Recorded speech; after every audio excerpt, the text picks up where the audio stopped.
अस्सलामुअलैकुम एवरीवन, अपने इस channel English language plus literature में आपको वेलकम कहती हूँ। आज की वीडियो के अंदर हम लिंग्विस्टिक्स से रिलेटेड एक इम्पोर्टेंट टॉपिक डिस्कस करने जा रहे हैं, जो कि है scope of linguistic. Exams point of view से ये क्वेश्चन बहुत ज्यादा इम्पोर्टेंट है, क्योंकि आप पास्ट पेपर के अंदर देखें तो ये क्वेश्चन जिनसे है तकरीबन हर पेपर के अंदर रिपीट हुआ है, और इस लिहाज से ये क्वेश्चन बहुत ज्यादा इम्पोर्टेंट है। इससे रिलेटेड ऑलरेडी मैंने एक वीडियो अपलोड कर रखी है, आप इस क्वेश्चन को अंडरस्टैंड करने के लिए उस वीडियो से भी हेल्प ले सकते हैं। और इस वीडियो के अंदर मजीद मैंने इसको इजी वे में समझाया हुआ है, और अगर आप नोट्स तैयार करना चाहते हैं तो आप दोनों वीडियोस को देख के इसे बेटर तरीके से अंडरस्टैंड कर सकते हैं और अपने लिए अच्छे से नोट्स भी बना सकते हैं। तो चलिए बिना किसी देरी के अपनी वीडियो स्टार्ट करते हैं। तो फर्स्ट ऑफ ऑल हम ये देख लेते हैं कि लिंग्विस्टिक्स होता क्या है। लिंग्विस्टिक दर हकीकत लैटिन के दो वर्ड लैंग्वा और स्टिक्स से मिलके बना है। लैंग्वा का मतलब है लैंग्वेज और टंग, जबकि स्टिक्स का मतलब है नॉलेज और साइंस। तो हम कह सकते हैं कि लिंग्विस्टिक का मतलब हुआ साइंस ऑफ लैंग्वेज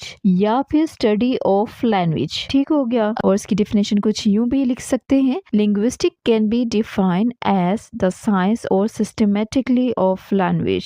और अब हम ये बात करते हैं कि लिंग्विस्टिक को साइंस क्यों कहा जाता है। ठीक, साइंस से है एक सिस्टमेटिक वे में हम किसी भी चीज की स्टडी करते हैं। तो लिंग्विस्टिक के अंदर क्योंकि हम एक लैंग्वेज के सिस्टमेटिक वे में स्टडी कर रहे होते हैं, और लैंग्वेज कोई भी हो सकती है, यानी वो उर्दू भी हो सकती है, इंग्लिश हो सकती है, पर्शियन हो सकती है, जापानीज हो सकती है, फ्रेंच हो सकती है, कोई भी लैंग्वेज हो सकती है। लेकिन क्या है शर्त कि हम उसको सिस्टमेटिक वे में स्टडी करते हैं। सिस्टमेटिक वे से मुराद ये है कि हम उसके जो बेसिक लेवल्स है वहां से लेके उसके एडवांस लेवल तक उसको डिटेल में डिस्कस करते हैं, और एक प्रॉपर सिस्टम के तहत उसे स्टडी करते हैं। जिस तरह से हम कहते हैं कि जब कोई भी लैंग्वेज बोली जाती है तो आपको पता है कि हर लैंग्वेज डिफरेंट साउंड से मिलके बनी होती है। ठीक है, अब ये साउंड्स पैदा कैसे होते हैं, किस तरह से प्रोड्यूस होते हैं, तो हम देख पाते हैं कि जो भी जानदार चीजें हैं जो कि आवाजें प्रोड्यूस कर सकती हैं, तो उनके जिस्म के अंदर एक स्पीच ऑर्गन सिस्टम होता है। ठीक है, जिस तरह से हमारी बॉडी के अंदर जुबान है, दांत है, वोकल कॉर्ड है, और ये गले के जितने भी ऑर्गन्स हैं ये आपस में मिलते हैं और डिफरेंट साउंड्स प्रोड्यूस करते हैं। और जब ये डिफरेंट साउंड्स आपस में मिलती हैं तो ये एक वर्ड्स बनाती हैं, और जब वर्ड्स आपस में मिलते हैं तो ये मीनिंगफुल एक सेंटेंस प्रोड्यूस करते हैं। ठीक है, जिस तरह से हम देखते हैं ना, सेंटेंस डिफरेंट वर्ड से मिलके बना होता है। तो जब एक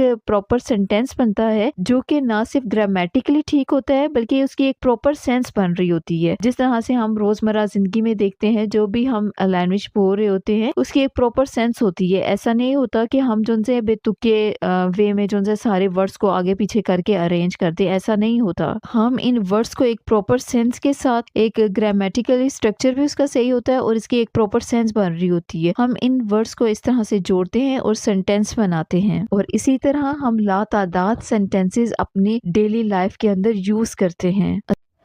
नेक्स्ट अगर हम बात करें लिंग्विस्टिक की, तो लिंग्विस्टिक एक बहुत ही कम्प्लेक्स, एक बहुत ही वास्ट फील्ड है जिसके अंदर हम बहुत से टॉपिक कवर करते हैं। जिस तरह से हो गया फोनेटिक्स। फोनेटिक्स के अंदर हम ये देखते हैं कि जो डिफरेंट साउंड्स है वो किस तरह से प्रोड्यूस की जाती हैं। ठीक है, और जो ये साउंड्स है ये प्रोड्यूस होके किस तरह से वर्ड्स बनाती हैं, इनके बारे में हम स्टडी करते हैं। और सेमेंटिक के अंदर हम जो से हैं मीनिंग्स के बारे में बात करते हैं। मॉर्फोलॉजी में हम ये देखते हैं कि एक लैंग्वेज के अंदर जो वर्ड्स हैं वो किस तरह से बनते हैं, और इसके अलावा ग्रामर के बारे में बात की जाती है। यानी जिस तरह से इंग्लिश लैंग्वेज के अंदर हम देखें तो हमारी जो सब्जेक्ट, वर्ब एंड ऑब्जेक्ट, इस स्ट्रक्चर को फॉलो किया जाता है। इसी तरह हर लैंग्वेज की अपनी ग्रामर होती है, और इन ग्रामर रूल्स को समझते हुए किसी भी नई लैंग्वेज को सीखना आसान हो जाता है। और इसके अलावा इसमें स्टाइलिस्टिक की बात की जाती है, जिस तरह से हर बंदे का अपना वे होता है बात करने का, वर्ड्स का चुनाव उसके अपना होता है, और इस तरह से उसके वर्ड्स का चुनाव दूसरे पर्सन से डिफरेंट होगा। इसी तरह जो है स्टाइलिस्टिक के अंदर ये सारी चीजें डिस्कस की जाती हैं, और इस तरह लैंग्वेज के अंदर इसके अलावा भी बहुत सी चीजें डिस्कस की जाती हैं। यहाँ तक तो हमने लिंग्विस्टिक के उन बेसिक, उन इंटरनल फील्ड्स को डिस्कस किया जिनके तहत कोई भी लैंग्वेज बनाई जाती है, यानी उसकी साउंड, उसके वर्ड्स, उसकी ग्रामर, इनके बारे में हम स्टडी करते हैं। और अब हम देखते हैं लिंग्विस्टिक एक्सटर्नल लेवल पे किस तरह से काम करती है। ठीक, यानी अब देखें तो लिंग्विस्टिक डिफरेंट फील्ड्स के अंदर काम कर रही होती है। जिस तरह तरह से sociology, computational linguistic, applied linguistic,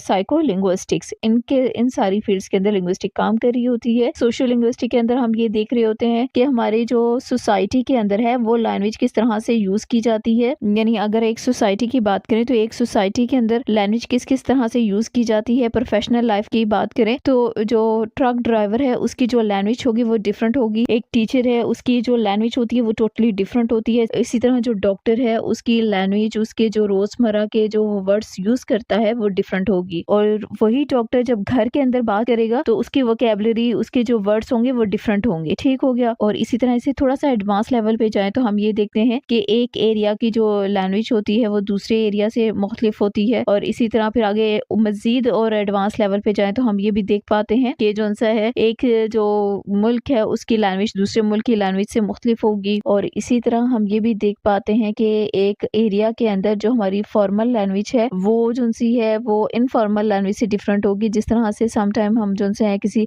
meeting के लिए जाते हैं या जॉब के लिए जाते हैं तो वहाँ पे हम अक्सर उर्दू बोलते हैं या इंग्लिश बोली जाती है। लेकिन वही जो बात है, हो सकता है कि वो बंदे जो हैं वो घर में पंजाबी बोल रहे हो क्योंकि वो इनफॉर्मल वे में लैंग्वेज को यूज कर रहे होते हैं। क्योंकि वो इनफॉर्मल वे में उसे यूज कर रहे होंगे तो वो पंजाबी हो सकता है बोले, लेकिन जब वही लोग जो से हैं किसी जॉब के सिलसिले में जाते हैं तो वो इंग्लिश प्रेफर करते हैं या उर्दू बोलेंगे। और इसी तरह कंप्यूटेशनल लिंग्विस्टिक्स की बात की जाए तो इसमें हम डिफरेंट जो लैंग्वेज है उनको कंपेयर करते हैं, उनके दरमियान जो वर्ड्स सिमिलर होते हैं या ऑपोजिट होंगे उनके बारे में स्टडी की जाती है। और इसी तरह अप्लाइड लिंग्विस्टिक का ये है कि हम देखते हैं कि किस किस फील्ड के अंदर कौन सी लैंग्वेज यूज की जाती है। और साइको लिंग्विस्टिक के अंदर हम ये देखते हैं कि एक लैंग्वेज सीखी कैसे जाती है। आया ये पैदाइशी तौर पे हमारी लर्निंग का हिस्सा होती है या फिर हम माहौल के अंदर आके इसको सीखते हैं। कौन सी चीजें हैं जो कि हमें हेल्प करते हैं लैंग्वेज को सीखने में।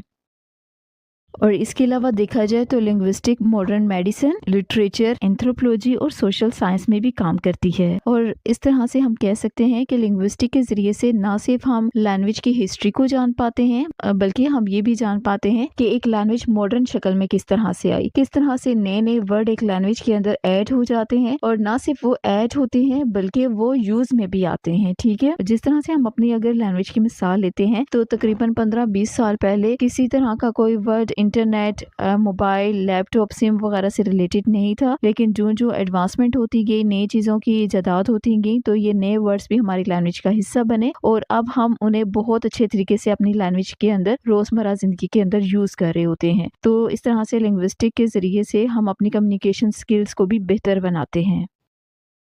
मॉडर्न लिंग्विस्टिक के अंदर हमारा ज़्यादातर फोकस डिस्क्रिप्टिव लिंग्विस्टिक के ऊपर होता है। डिस्क्रिप्टिव लिंग्विस्टिक से मुराद ये है कि इसमें ये देखा जाता है कि लैंग्वेज एक प्रैक्टिकली यूज़ किस तरह से की जाती है, बोली कैसे जाती है एक सोसाइटी के अंदर, एक माशरे के अंदर। तो अगर हम लिंग्विस्टिक के डिफरेंट फील्ड्स के अंदर देखें, historical linguistic, computational linguistic, socio linguistic, applied linguistic, तो ये जितने भी लिंग्विस्टिक की फील्ड्स हैं इनके अंदर ऑल्दो हम डिफरेंट टॉपिक्स के बारे में डिस्कस करते हैं, हमारी जो फील्ड होगी वो डिफरेंट होगी। ऑल्दो कि इन सारी फील्ड्स की जो स्टडीज है वो एक दूसरे से डिफरेंट है। ठीक है। हिस्टोरिकल लिंग्विस्टिक के अंदर हम लैंग्वेज की एवोल्यूशन को देखते हैं कि एक लैंग्वेज चेंज कैसे हुई। कंप्यूटेशनल लिंग्विस्टिक है तो उसके अंदर हम ये देखेंगे कि जो डिफरेंट लैंग्वेज है उनके अंदर कॉमन क्या चीज है, अगर कोई डिफरेंट चीज है तो वो क्या है। इसी तरह हम साइको लिंग्विस्टिक के अंदर देखेंगे कि लैंग्वेज सीखी कैसे जाती है और सीखने के अमल के दौरान एक सोसाइटी क्या हेल्प करती है और बचपन से ही एक बच्चा किस तरह से अपनी नेटिव लैंग्वेज को सीख पाता है। ये सारी चीजें हम पढ़ते हैं। तो ऑल्दो के इन डिफरेंट फील्ड्स की स्टडीज तो डिफरेंट है लेकिन इन सब का मेन फोकस क्या है, वो डिस्क्रिप्टिव है। यानी हमें इन सारी फील्ड्स के अंदर हम ये देखेंगे कि उस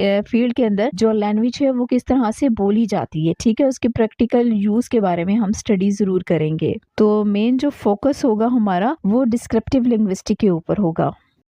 तो एट द एंड हम कह सकते हैं कि लिंग्विस्टिक लैंग्वेज की एक साइंटिफिक स्टडी है जो कि बहुत ज़्यादा वास्ट है और इसे कम्प्लीटली तौर पे समझ पाना, पढ़ पाना इम्पॉसिबल है और वक्त के साथ साथ ये फील्ड और भी ज़्यादा वास्ट होती जा रही है। तो ये तो थी आज की वीडियो। उम्मीद है आपको वीडियो हेल्पफुल लगी होगी। अगर आपको वीडियो हेल्पफुल लगती है तो प्लीज़ इसे लाइक ज़रूर कीजिएगा और अपने दोस्तों के साथ ज़रूर शेयर कीजिएगा। तो मुझे दीजिए इजाज़त, मिलती है नेक्स्ट वीडियो में। तब तक अपना बहुत सा ख्याल रखिएगा। टिल देन अल्लाह हाफिज़।